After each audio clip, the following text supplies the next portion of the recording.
ऐसी अजीब किस्म की बातें बनाई गई जो कि जिसका हकीकत के साथ कोई लेना देना है ही नहीं। लेकिन उसके ऊपर लिखा है कि वो खोपड़ियाँ बना के बेचती रही हैं। मुझे देखे, मैं उनका घर का बंदा हूँ और मुझे एक एक चीज़ का इल्म है गोश्त के हवाले से।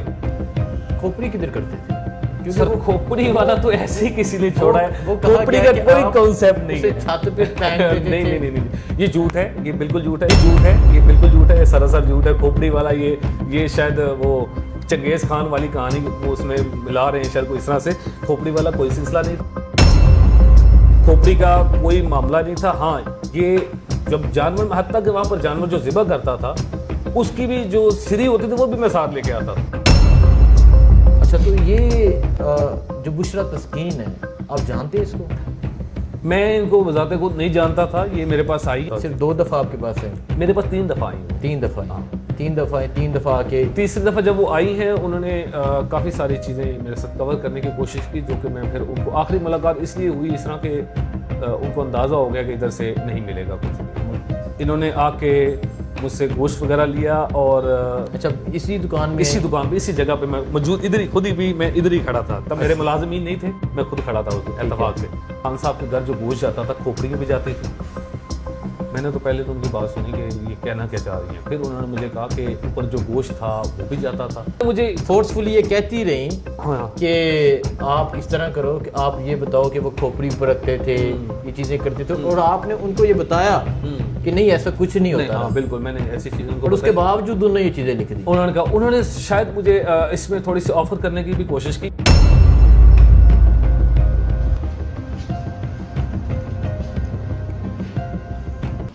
अस्सलाम वालेकुम, मैं हुसनैन, आप देख रहे हैं नया पाकिस्तान। 2 दिन पहले एक आर्टिकल पब्लिश होता है द इकोनॉमिस्ट में, जिसमें बुशरा बीबी के हवाले से लिखा जाता है कि बुशरा बीबी इमरान खान पे काला जादू करती हैं। अब वो जो काला जादू होता है वो किस तरह किया जाता है कि बनी गाला में बकरे हलाल होते हैं। जब बकरा हलाल होता है तो उसकी जो खोपड़ी होती है वो बनी गाला छत के ऊपर फेंक दी जाती है। एक महसूस छुरी होती है जिससे बकरे की कुर्बानी की जाती है, बकरे को हलाल किया जाता है। इस तरह काफ़ी चीज़ें लिखी गई। उस आर्टिकल में एक किरदार तो बुशरा बीबी है जो इमरान खान पे काला जादू करती हैं, ये तमाम चीज़ें करती हैं, और दूसरा जो एक अहम किरदार होता है वो होता है किसाब, जो ये तमाम चीज़ें करता है, जो बकरे की कुर्बानी करता है, बकरे को हलाल करता है, खोपड़ी बनाता है, खोपड़ी छत के ऊपर फेंकता है, महसूस छुरी पकड़ता है। तो जो दूसरा किरदार है किसाब, आज मैं उसकी दुकान पे मौजूद हूँ। राना अजीम उस किसाब का नाम है।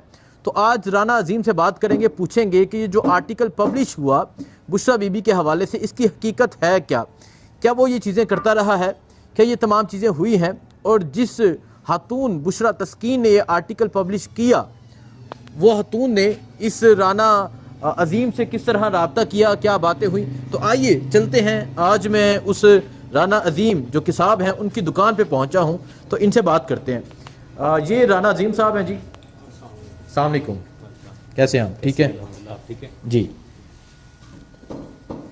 राना अजीम साहब, अस्सलाम वालेकुम। वालेकुम अस्सलाम, कैसे हैं आप? अल्हम्दुलिल्लाह जी, ठीक ठाक, आप ठीक है? अल्हम्दुलिल्लाह। राना अजीम साहब, आपको भी पता होगा कि गुज़िश्ता 2-3 दिन से आप पर पूरा मीडिया तज़किरा कर रहा है, आपके हवाले से चीज़ें सामने आई हैं, और आपको पता है कि कोई कॉलम जो है वो पब्लिश हुआ है। जी बिल्कुल पता है, द इकोनॉमिस्ट। ठीक है, द इकोनॉमिस्ट में, ठीक है।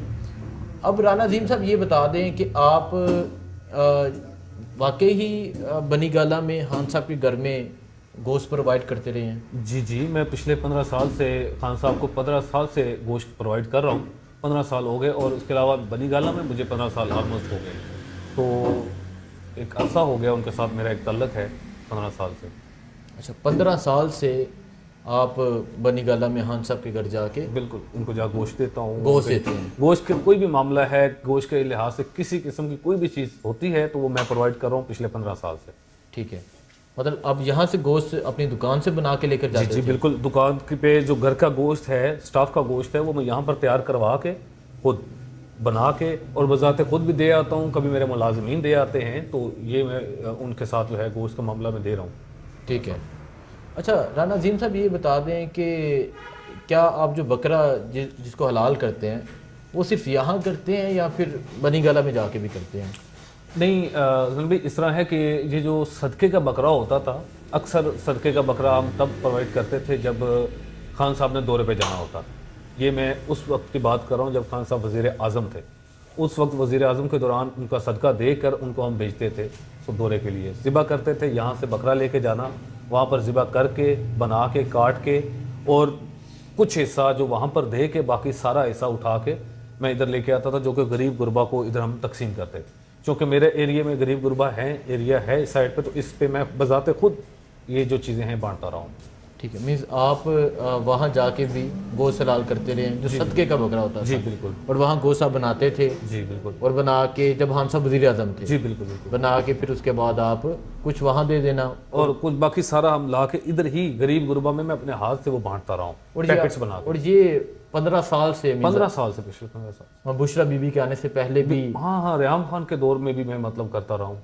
ठीक है, तब से। हाँ बिल्कुल, तब से करते रहे? तब से मैं देता आ रहा हूँ उनको गोश्त। ठीक है, तब से आप गोश्त देते आ रहे हैं। तो क्या जब आपको बुशरा बीबी जब यहाँ थी तो क्या आपको ये कहा जाता था कि महसूस इस रंग का लेकर आना है? नहीं या इस रंग? नहीं, ये मैंने आर्टिकल वैसे पढ़ा है, उसके अंदर ऐसी कोई चीज़ नहीं है किसी किस्म की भी।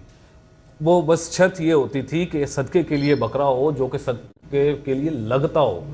होता है बिल्कुल छोटे छोटे वो नहीं होता था, वो कहते तो थोड़ा जान वाला हो, मतलब वजनी हो। और काला रंग हम लोग एज अ मुसलमान कहते हैं कि काला होना चाहिए, लेकिन बीबी की तरफ से कभी इतना ख़ास वो रुझान नहीं आया कि काला ही बकरा हो और काला ही जो है वो उस पर हो। तो वो ये होता था कि काला हो जाए अच्छा है, ना हो तो कोई मसला नहीं है, वहीं में जाके ज़िबा करके उनको दे देता था। अच्छा, मतलब कोई शर्त नहीं थी कि नहीं, कोई ऐसी शर्त नहीं थी इसमें, किसी किस्म की कोई शर्त नहीं थी। हाँ, प्रेफर करते थे कि अगर हो जाए तो बेहतर, वेल गुड, अगर ना हो तो कोई बड़ा वो मसला नहीं। ठीक है। अब जो एक आर्टिकल पब्लिश हुआ है वो आपने देखा, सुना? हाँ, मैंने वो आर्टिकल देखा बिल्कुल। उसके ऊपर देखें वो ऐसी अजीब किस्म की बातें बनाई गई जो कि जिसका हकीकत के साथ कोई लेना देना है ही नहीं। लेकिन उसके ऊपर लिखा है कि वो खोपड़ियाँ बना के बेचती रही हैं। मुझे देखें, मैं उनका घर का बंदा हूँ और मुझे एक एक चीज़ का इल्म है गोश्त के हवाले से। ठीक है, ऊपर गोश्त जाता रहा है कटिंग करके सारा कुछ। वो मैं आपको बताता हूँ, खान साहब के वज़ीर आज़म के दौर में हम 1.25 किलो गोश्त देते थे खान साहब का सदका। मैं आपको बताऊँ, खान साहब बजाते खुद इंतहाई कंजूस इंसान है। ठीक है, मैं बताऊँ, मतलब वज़ीर आज़म होते हुए भी वो इस चीज़ का ख्याल करते थे। तब गोश्त का रेट था 550 रुपये। तो वो ये कहते थे कि 1.25 किलो गोश्त इतने का आता है और वहीं हमने पैसे देने हैं, ऊपर नीचे नहीं होगा। और 1.25 किलो गोश्त ही यहाँ से जाता था, इससे ज्यादा डेली बेसिकली। मंगल और बुध को जबकि कुछ भी नहीं होता था, मंगल बुध भी हम जो है चला जाता था यहाँ से, चिकन चला जाता था, उसका सदका होता था। ठीक है, ये जो 1.25 किलो गोश्त होता था, ये भी क्या होता था, ये जब जाता था तो मैडम खान साहब का हाथ लगवाती, वो दे देती, और वो भी मैं ही लेके आता था। पहले तो सफ़ीर साहब होते थे, वो करते थे, और उसके बाद मेरी ड्यूटी होगी, वो मैं फिर खुद बजाते लेकर इधर ही मेरे जो गरीब गुरबा लोग हैं उनको दे देता। अच्छा, ठीक है, मीन्स आप लेके जाते हैं हम सबको हाथ लगवा के वो इधर ही किसी गरीब को दे देना। इधर। अच्छा, अब एक चीज़ मेंशन की गई है कि जब बकरा हलाल करते थे तो एक महसूस छुरी आपको बुशरा बीबी की जानब से इस तरह दी जाती थी कि ये लें जी आप। इस तरह नहीं था, मैं आपको बताता हूँ। देखिए, ये बात को तरोड़ बरोड़ के बयान किया गया है। मैं आपको बताता हूँ कि ऊपर जितने भी औजार हैं वो मेरे ही हैं, बजाते खुद वो कुछ भी नहीं लेते। ठीक है, वो मुड्डी तक नहीं। मैंने उनको कहा था कि आप ये लकड़ी अपने लिए खरीद लें, वो भी नहीं लेते हैं। ठीक है, अच्छा। ठीक है। तो वो क्या हुआ कि मैं अपनी दुकान से ये मुड्डी और ये छुरी और छुरा मैंने उधर रखवा दिया था। ठीक है, आप ये इस्तेमाल करें। एक छुरी जबकि मेरे पास, उनके पास पुरानी पड़ी हुई थी, ये वाली उनके पास पुरानी पड़ी थी, तो वो आई, उन्होंने कहा जी इसके ऊपर ज़िबा करें। मैंने कहा ये इससे अब मैं ज़िबा नहीं कर सकता हूँ, मैं अपनी नई छुरी भेजता हूँ, उसी पर ज़िबा करेंगे। अब ये मेरी थी, वो भी मेरी ही छुरी, लेकिन वो पुरानी हो गई थी। फिर मैंने अपनी नई छुरी दी है, उसी पे जानवर ज़िबा हम करते हैं।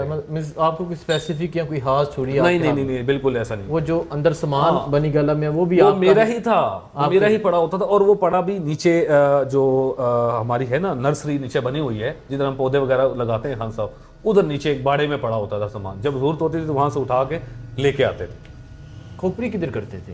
क्योंकि सर खोपड़ी वाला तो ऐसे ही किसी ने छोड़ा है, वो खोपड़ी का कोई कॉन्सेप्ट नहीं है। छत पे नहीं, ये झूठ है, ये बिल्कुल झूठ है, ये सरासर झूठ है। खोपड़ी वाला ये शायद वो चंगेज खान वाली कहानी वो उसमें मिला रहे हैं शायद, कोई इस तरह से। खोपड़ी वाला कोई सिलसिला नहीं था, खोपड़ी का कोई मामला नहीं था। हाँ, ये जब जानवर, हत्ता कि वहाँ पर जानवर जो ज़िबा करता था उसकी भी जो सिरी होती थी वो भी मैं साथ लेके आता था।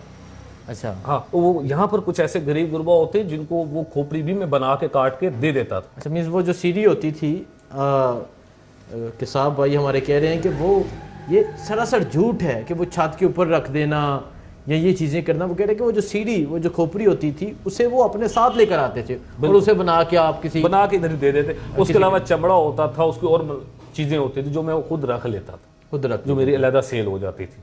ठीक है जी। अच्छा, तो ये जो बुशरा तस्कीन है, आप जानते हैं इसको? मैं इनको वजाते खुद नहीं जानता था। ये मेरे पास आई हैं एक दफ़ा, इन्होंने आके मुझसे गोश्त वगैरह लिया और अच्छा, इसी दुकान में, इसी दुकान पे, इसी जगह पे मैं मौजूद, इधर ही खुद ही भी मैं इधर ही खड़ा था। तब मेरे मुलाजिमीन नहीं थे, मैं खुद खड़ा था उस दिन इत्तेफाक से। वो आई हैं, उन्होंने रिसेप्शन से पूछा है कि इस शॉप का ऑनर कौन है, तो उन्होंने भेजा है मेरे पास। तो मैंने उनसे मेरी उनके साथ ये बात हुई। उन्होंने कहा मुझे बताएं खान साहब को गोश्त आप देते रहे? मैंने कहा जी बिल्कुल मैं दे रहा हूँ और पिछले 12-15 साल से मैं गोश्त दे रहा हूँ। उन्होंने कहा अच्छा। वो आई भी तकरीबन 1 साल 3-4 माह पहले की बात है ये जो मैं आपको अभी बता रहा हूँ। उन्होंने जब ये मुझे बात जो मुझे उन्होंने पूछा, ये बात पूछी, तो मैंने उनको सारी चीज़ें बताई। फिर वो आहिस्ता आहिस्ता थोड़ा सा पर्सनल होने की उन्होंने कोशिश की। उन्होंने कहा कि ये मुझे बताएं कि आप मुझे ये बताएं कि ये खान साहब के घर जो गोश्त जाता था खोपड़ियाँ भी जाती थी। मैंने तो पहले तो उनकी बात सुनी कि ये कहना क्या चाह रही हैं। फिर उन्होंने मुझे कहा कि ऊपर जो गोश्त था वो भी जाता था जादू के लिए। फिर मैंने उनको ये समझाने की कोशिश की कि मोहतरमा देखें, ये जो आप बता रही हैं ना, ये एक किस्म का मुझे लगता है कि इसके पीछे कोई न्यूज़पेपर या कुछ है। फिर उन्होंने मुझे कहा कि मैं वाकई ही BBC न्यूज़ से हूँ, मुझे उनके स्टाफ ने ही आपकी तरफ भेजा है, खान साहब के स्टाफ में से किसी ने, मैं उनका नाम नहीं लेना चाहूँगा, उन्होंने ही मुझे भेजा है आपकी तरफ। और वो उन्होंने मुझे कुछ चीज़ें बताई जो मैं आपसे कंफर्म करना चाहता हूँ। तो मैंने उनको, जब उन्होंने मुझसे पूछा, अच्छा, ये जो स्टाफ है ये मौजूदा या साहब का? नहीं, ये साहब का स्टाफ था जिन्होंने बताया, साहब का स्टाफ था, ठीक है। इन्होंने उस खातून को, बुशरा तस्कीन को बताया कि ये किताब है, आपका एड्रेस दिया गया कि यहाँ ये मिलेगा, इससे जाके तुम ये स्टोरी लो। बिल्कुल। और उन्होंने आके आपसे पूछा, मुझसे इस तरह के जो सवालात थे जिनका किसी कोई तल्लक नहीं था, उन्होंने मुझसे पूछे और मैंने उनको साथ साथ जवाब भी दिए। अच्छा, कि उन्होंने कहा मैं रिकॉर्डिंग करना चाहती हूँ। तो बिल्कुल आप करना चाहें तो करें, लेकिन ये जो आप मुझे बात करी, मैं तो खान साहब के लिए तो मैंने उनका घर का रिज़्क खाया है। खान साहब के लिए मैंने एक अरसा उनके साथ गुजारा है, जेल भी काट के आ गया मैं जेल भी गया रहा हूँ। उसके अलावा जेल भी जाने के अलावा मैंने और भी बहुत सारी मुसीबतें, जो सबसे बढ़ के हम सब का ट्रस्ट था। ठीक है, बिल्कुल उनका मेरे ऊपर ट्रस्ट था। मैं मतलब आप एक दफ़ा आएंगे तो मैं आपको ऐसे ही वो बताऊं कि ये और वो, इस तरह नहीं, आपके कहने पे झूठ बोल दूं। हाँ, मैं मतलब वो आपको ये उन्होंने मुझे फोर्सफुली ये कहती रही हाँ, कि आप इस तरह करो कि आप ये बताओ कि वो खोपड़ी ऊपर रखते थे, ये चीजें करते थे, और आपने उनको ये बताया कि नहीं ऐसा कुछ नहीं होता। हाँ, बिल्कुल मैंने ऐसी चीजें उनको, और उसके बावजूद उन्होंने ये चीजें लिख दी। उन्होंने कहा, उन्होंने शायद मुझे इसमें थोड़ी सी ऑफर करने की भी कोशिश की कि आपको किसी किस्म का कोई मसला नहीं होने लगा। और इसके मतलब इसके अलावा उन्होंने ये कहा कि आपको ये, आप कुछ जो भी कहेंगे आपको किसी किस्म का कोई भी इसका इफेक्ट नहीं होगा, और इसके अलावा आपको शोहरत भी मिलेगी। अच्छा, शोहरत भी मिलेगी? शोहरत भी मिलेगी आपको।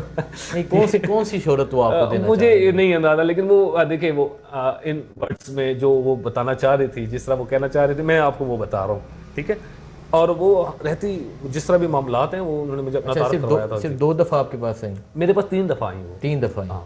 3 दफा आके तीसरी दफा जब वो आई हैं, उन्होंने काफ़ी सारी चीज़ें मेरे साथ कवर करने की कोशिश की, जो कि मैं फिर उनको, आखिरी मुलाकात इसलिए हुई इस तरह के उनको अंदाजा हो गया कि इधर से नहीं मिलेगा कुछ नहीं मिलेगा, जो मैं चाह रही हूँ, जो मैं चाह रही हूँ, वो बुलवाना चाह रही हूँ, वो नहीं मिलेगा, या जो मैं मुंह से बुलवाना चाह रही हूँ, ये नहीं बोलेगा वो।